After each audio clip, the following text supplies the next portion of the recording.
पापा, ये क्या मेरी पत्नी लगा रखा है आपने। आपकी पत्नी कोई अनूठी या हूर की परी नहीं है।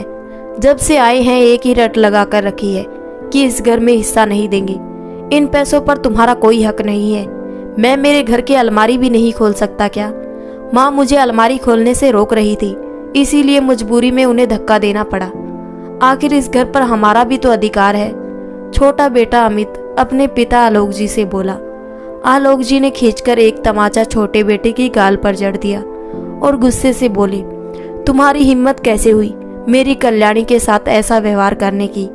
छोटी बहू सीमा तमक कर बोली, पापा जी, आपको शर्म नहीं आती अपने शादीशुदा बेटे पर हाथ उठाते हुए? भूलिए मत, अभी आपके बेटे से ज्यादा मेरे पति है। अब इन पर आप दोनों का कोई अधिकार नहीं है। अरे आपको पता भी है आज ये कितने बड़े आदमी हैं। आप जैसे कितने लोग इनके पैरों में गिड़गिड़ा कर भीख मांगते हैं, तो आपकी क्या औकात है? तभी जोरदार तमाचा बहू के गाल पर पड़ा। कल्याणी जी ने जिंदगी में पहली बार आज किसी पर हाथ उठाया था। अपनी पत्नी का साहस देखकर आलोक जी की आंखों में चमक आ गई। कल्याणी जी गुस्से में बोली, खबरदार बहू, अगर मेरे पति का अपमान करने की कोशिश भी की तो, और जब हमारा तुम लोगों पर अधिकार ही नहीं रहा तो किस मुंह से अपना हक मांगने चले आए हो? नहीं दूंगी तुम्हें एक फूटी कौड़ी भी। अब जाओ सड़क पर भीख मांगो। माँ का ऐसा रूप देखकर दोनों बेटे बहू सन से खड़े रह गए। कल्याणी जी बड़ी बहू से बोली, क्या कह रही थी तुम बहू? ऐसा करो, आज तुम अपने भाई को बुला ही लो। खैर छोड़ो, तुम क्यों तकलीफ लेती हो, ये काम भी मैं ही कर देती हूँ। तभी आलोक जी के दोस्त का बेटा अजय वहाँ एक पेपर लेकर पहुंचा और साथ में 2 पुलिस वाले भी थे। पुलिस को सामने देखकर बड़ी बहू नेहा की आंखें फटी की फटी रह गई। उसे तो दिन में ही चांद तारे नजर आने लगे, क्योंकि पुलिस की वर्दी में और कोई नहीं बल्कि उसका बड़ा भाई राजेश था। भाई को अपनी तरफ करने के लिए नेहा राजेश को गले लगाने के लिए आगे बढ़ी, तो राजेश दूर से ही हाथ का इशारा करते हुए बोला, इस वक्त मैं ड्यूटी पर हूँ, ना यहाँ कोई किसी का भाई है और ना बहन। अपने भाई की रौबदार आवाज से बड़ी बहू नेहा एक किनारे खड़ी हो गई। आलोक बाबू ने वो पेपर वकील से लिया और बेटे बहुओं की तरफ बढ़ा दिया, जिसे देखकर उनके पैरों तले जमीन खिसक गई। दोनों बेटे बहुएं बस आलोक जी के चेहरे को निहारने लगे। आलोक जी अजय और राजेश के साथ सामने वाले कमरे में चले गए और दरवाजा अंदर से बंद कर लिया। दोनों बेटे बहुएं सोफे पर धम से बैठ गए और आने वाले तूफान के बारे में सोच सोच कर थर थर कांपने लगे, जिसका अंदाजा उन्हें पहले से ही लग गया था। और फिर वो उस दिन को कोसने लगे जब उन्होंने पिछली बार गांव आने की खबर अपने पिता को दी थी। कहाँ हो भाग्यवान, अभय और अमित का फोन आया था। वे लोग यहाँ गांव आने के लिए ट्रेन में बैठ गए हैं। दूसरे दिन कल्याणी जी रह रहकर घड़ी देखती और पति आलोक जी से पूछती, फोन करके पूछो तो सही वो लोग कहाँ तक पहुँचे, अब तक आए क्यों नहीं? आलोक जी बोले, अरे भाग्यवान, सब्र करो, आ जाएंगे। तुम 2 घड़ी चैन से बैठ जाओ, अब सुबह से तरह तरह के पकवान बनाई जा रही हो। कल्याणी जी बोली, सबकी पसंद का खाना बनाया है आज मैंने, देखना खाना खाते ही खुश हो जाएंगे सब। पूरे 2 साल बाद देखूंगी आज सबको। आंखें तरस गई थी अभय और अमित को देखने को। आलोक जी बोले, कल्याणी, दोनों बेटों का काम ही ऐसा है, सुबह 9 से शाम 7 बजे की ड्यूटी ऑफिस में बजानी ही पड़ती है। कैसे समय दे पाएंगे हमको, इसीलिए 2 साल बाद आ रहे हैं। कल्याणी जी बोली, फोन पर कह रहे थे दोनों इस बार हमें अपने साथ शहर ले जाएंगे। वैसे भी अब यहाँ अकेले नहीं रहा जाता, घर काटने को दौड़ता है। आलोक जी और कल्याणी जी के दोनों बेटे अभय और अमित शहर में नौकरी करते थे। दोनों की पत्नियां नेहा और सीमा भी शहर में उन्हीं के साथ रहती थी। आज पूरे 2 साल बाद दोनों बेटे बहुएं अपने गांव आ रहे थे, जिनका बेसब्री से आलोक जी और कल्याणी जी इंतजार कर रहे थे। कल्याणी जी बोली, सुनिए, मैंने तो हम दोनों के कपड़े भी बैग में भरकर रखे हैं, क्योंकि अभय कह रहा था कि वे लोग सिर्फ 2 दिन ही रुकेंगे। आलोक जी बोले, तुम भी हद करती हो भाग्यवान, बेटे बहू से पूछे बिना ही तुमने पैकिंग भी कर ली। कल्याणी जी बोली, आप तो रहने ही दीजिए, आपसे तो बात करना ही बेकार है, हमेशा उल्टा ही बोलते हो। जब एक बार वे लोग कह चुके हैं कि इस बार हमें शहर ले जाएंगे, तो बार बार उस बात को क्या दोहराना। उतने में गाड़ी के हॉर्न की आवाज बज उठती है। कल्याणी जी और आलोक जी खुश होकर बाहर बेटे बहू के स्वागत के लिए जाते हैं। आलोक जी और कल्याणी जी को देखकर बेटे बहू उनके पांव तक नहीं छूते। कल्याणी जी मन ही मन सोचती है, बेचारे बहुत थक गए होंगे, इसीलिए पैर छूना तक भूल गए। चारों अंदर जाकर फ्रेश होते हैं और फिर खाना खाने बैठते हैं। छोटा बेटा अमित खाना खाते खाते बोला, वाह माँ, तुम्हारे हाथों में आज भी वही स्वाद है जो सालों पहले हुआ करता था। कुछ भी कहो माँ, सीमा तुम्हारे जैसा खाना कभी नहीं बना सकती। सीमा एक पल को गुस्से में अमित को देखती है और सभी हंस पड़ते हैं। थोड़ी देर सभी लोग बातें करते हैं, फिर दोनों बेटे बहुएं अपने अपने कमरे में आराम करने चले जाते हैं। शाम को कल्याणी जी सभी के लिए चाय बनाकर लाती है। तभी अभय अमित से कहता है, अमित, परसों शाम की टिकट बनवा देता हूँ हम चारों के वापस जाने की। अमित भी सहमति दे देता है। तभी कल्याणी जी बोली, बेटा, इस बार तो तुम मुझे और तुम्हारे पापा को भी साथ लेकर जाने वाले थे ना। इतने में बड़े बेटे अभय की पत्नी नेहा बोली, मम्मी जी, अभी तो हमने नया फ्लैट लिया है, अभी तो फ्लैट में काम करवाना बाकी है। कल्याणी जी बोली, अरे कोई बात नहीं, उतने दिन हम अमित के घर रह लेंगे। अमित की पत्नी सीमा बोली, मम्मी जी, आप तो जानती हैं, मैं और अमित सुबह ऑफिस के लिए निकल जाते हैं और फिर देर रात घर आते हैं। अभी हमारी इतनी इनकम भी नहीं है कि हम कुक और मेड लगा सके। मेरे घर में तो राशन का भी सामान जमा नहीं रहता है और ऐसे में आप बूढ़े लोगों का खाने पीने का ध्यान मैं नहीं रख पाऊंगी। कल्याणी जी बोली, हम दोनों तो कुछ भी खाकर गुजारा कर लेते हैं, मगर आप लोगों को तो कुछ भी नहीं खिला सकते ना। अभय और अमित ने भी अपनी पत्नियों की बातों में सहमति दिखाई और बोले, मम्मी जी, पापा जी, अभी हम लोग खुद ही वहाँ सेट नहीं हुए, ऐसे में आप लोगों को वहाँ ले जाकर कोई मतलब नहीं है। ये सब बातें सुनकर कल्याणी जी रोने लग गई और बोली, बेटा, तुम लोगों के बिना मेरा यहाँ दिल नहीं लगता, खाली घर मुझे काटने को दौड़ता है। हम दोनों बूढ़े तो बस तुम लोगों के साथ रहना चाहते हैं। अभी तो शरीर में इतनी ताकत है कि मैं घर का सारा काम भी कर सकती हूँ। कल्याणी जी की बात सुनकर बेटे बहू ने कोई प्रतिक्रिया नहीं दी। नेहा अपने कमरे में जाकर अभय से बोली, तुम्हारी माँ तो पीछे ही पड़ गई शहर जाने के लिए, मगर मैं कह देती हूँ, मुझसे उनकी सेवा चाकरी नहीं होगी। तुम तो जानते हो वहाँ अकेले हमारी कितनी अच्छी लाइफ है। अबे बोला, हाँ तो मैं भी कौन सा उन्हें अपने साथ शहर लेकर जा रहा हूँ। दूसरी तरफ सीमा भी अमित से बोली, ये दोनों गांव में ही रहे वही अच्छा है, वरना वहाँ जाकर हमारी जिंदगी में इंटरफेयर करने लगेंगे। अमित बोला, डोंट वरी यार, हम दोनों के कितने सारे शौक है कि हमसे हमारा ही खर्चा उठाया जाए, वही बड़ी बात है। इन दोनों को वहाँ ले जाकर मुझे अपना खर्चा नहीं बढ़ाना। दरअसल दोनों बेटे माता पिता को अपने साथ शहर ले जाना ही नहीं चाहते थे। अपनी आज़ादी भरी जिंदगी में वे लोग कोई दखल नहीं चाहते थे। जब चाहे मर्जी से पार्टी करना, बाहर घूमने जाना, रात को देर से घर आना, ये सारे शौक वे लोग शहर में आराम से पूरे कर रहे थे। मगर माँ पिताजी को यही बताते कि वे लोग अभी तक सेट नहीं हुए हैं, ताकि कहीं उन्हें माँ पिताजी को शहर ना ले जाना पड़ जाए। 2 दिन बाद बेटे बहू के शहर वापस जाने का समय आ गया।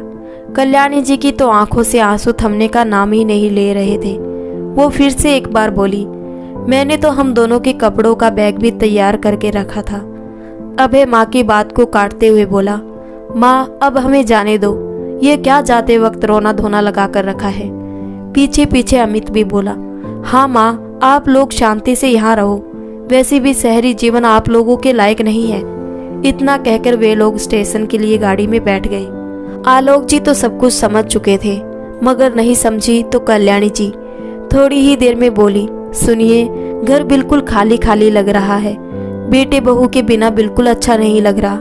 और फिर से जोर जोर से रो पड़ी। आलोक जी कहना तो चाहते थे, कल्याणी अब तेरे बेटे बदल चुके हैं, वो हम दोनों बूढ़ों को अपने साथ नहीं रखना चाहते। मगर कल्याणी जी को लगातार रोता देख वे कुछ नहीं बोले। अब कल्याणी जी खोई खोई सी रहने लगी, खाना भी ठीक से नहीं खाती थी। उनके चेहरे की झुर्रियां और अधिक गहरी हो चुकी थी। आलोक जी कल्याणी जी को बहुत समझाने की कोशिश भी करते, मगर कल्याणी जी की आंखों पर तो बेटे बहू के मुंह की अंधी पट्टी चढ़ी हुई थी। इसीलिए कल्याणी जी अब बीमार भी रहने लगी थी। एक रोज कल्याणी जी बरामदे में बैठी थी कि उन्हें बाहर से आवाज आई, साड़ियाँ ले लो साड़ियाँ।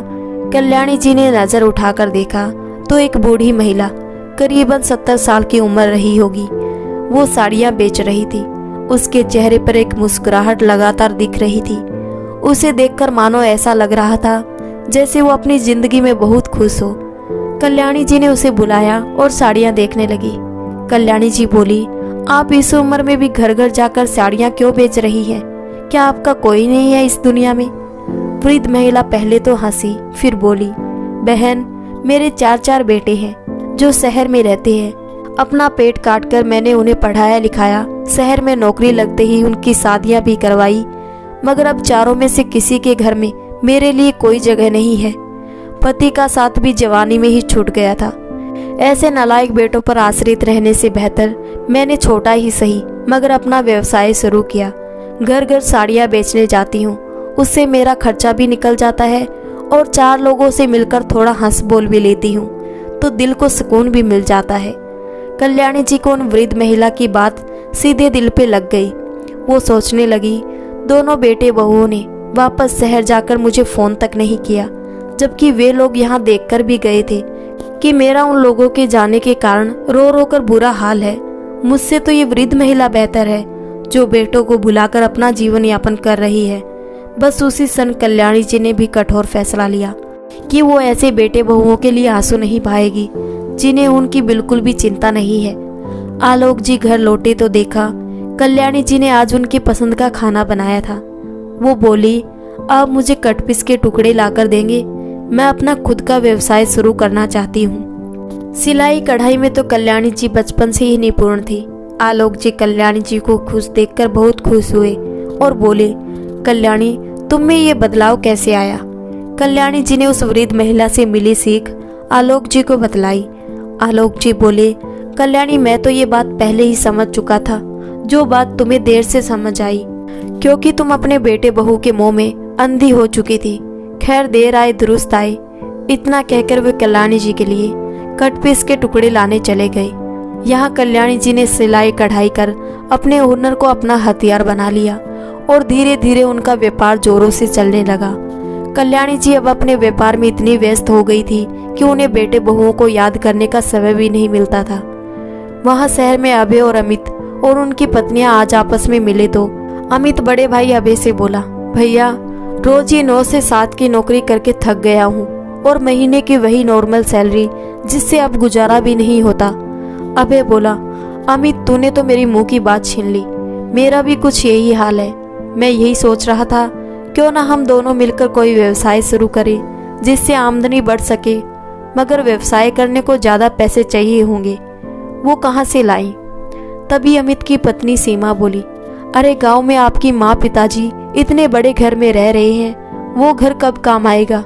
उस घर को बेच देते हैं, उससे जो पैसा आएगा उससे आप लोग नया व्यवसाय शुरू कर सकते हो। अभय और अमित को भी ये तरकीब सही लगी। वे सब लोग गांव पहुंचते हैं।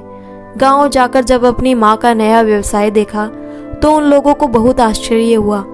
अभय की पत्नी नेहा बोली, जब हम लोग यहाँ से गए तो ये बुढ़िया ऐसे रो रही थी जैसे हमारे बिना मर ही जाएगी, और अब देखो कैसे अपना नया कारोबार जमा कर बैठी है। सीमा बोली, चलो बुढ़िया के पैरों में गिर जाते हैं, शायद बुढ़िया हमें माफ कर दे। कल्याणी जी पीछे से अपनी बहुओं की बातें सुनकर बोली, इसकी कोई जरूरत नहीं है और तुम लोग चिंता मत करो, अब मैं तुम्हारे साथ शहर जाने के लिए वापस रहूंगी नहीं। शायद उस वक्त मैं तुम लोगों से कभी दूर नहीं होना चाहती थी, इसीलिए तुम्हारे सामने गिड़गिड़ा रही थी, मगर तुम लोगों ने मुझे उस अवस्था में छोड़कर जिंदगी का नया पाठ सिखा दिया। अभय और अमित बोले, माँ, दरअसल हम अपना व्यवसाय शुरू करना चाहते हैं जिसके लिए पैसों की जरूरत है। अगर आप, कल्याणी जी बीच में बात काट कर बोली, आज फिर 2 साल बाद तुम लोग गांव आए हो, बीच में तुम लोगों को हमसे फोन पर बात करने तक का समय नहीं मिला, मगर आज मुंह उठाकर पैसे मांगने चले आए। तुम जैसे नालायक बेटों की हमें कोई ज़रूरत नहीं, तुम लोग जैसे आए हो वैसे ही वापस चले जाओ। मेरे पास तुम्हें देने के लिए अब ना तो घर है, ना पैसे हैं और ना ही माँ की ममता। आलोक जी बोले, कल्याणी बिल्कुल सही कह रही है, तुम लोग यहाँ से वापस चले जाओ, हम समझेंगे कि हमारे कभी बेटे थे ही नहीं। उतने में आलोक जी को उनका नौकर चंदू पुकारता है, बड़ा बेटा अभय माँ कल्याणी जी से बोला, क्या कहा चले जाएं? ऐसे कैसे चले जाएं मम्मी? इस घर पर हमारा भी अधिकार है। इस घर में हम हमारा हिस्सा लेकर ही रहेंगे। अभय की पत्नी नेहा बोली, बिल्कुल सही कह रहे हैं आप। अभी मेरे भाई राजेश को बुलाती हूँ और इन बूढ़ों पर घरेलू हिंसा का इल्जाम लगाती हूँ। फिर देखती हूँ कैसे हमें घर में से हिस्सा नहीं देते ये लोग। छोटा बेटा अमित जबरन अलमारी की चाबी लेकर अलमारी खोलने का प्रयास करता है। उतने में कल्याणी जी जाकर उसके हाथ से चाबियों का गुच्छा खींचती है और अमित उनको धक्का दे देता है।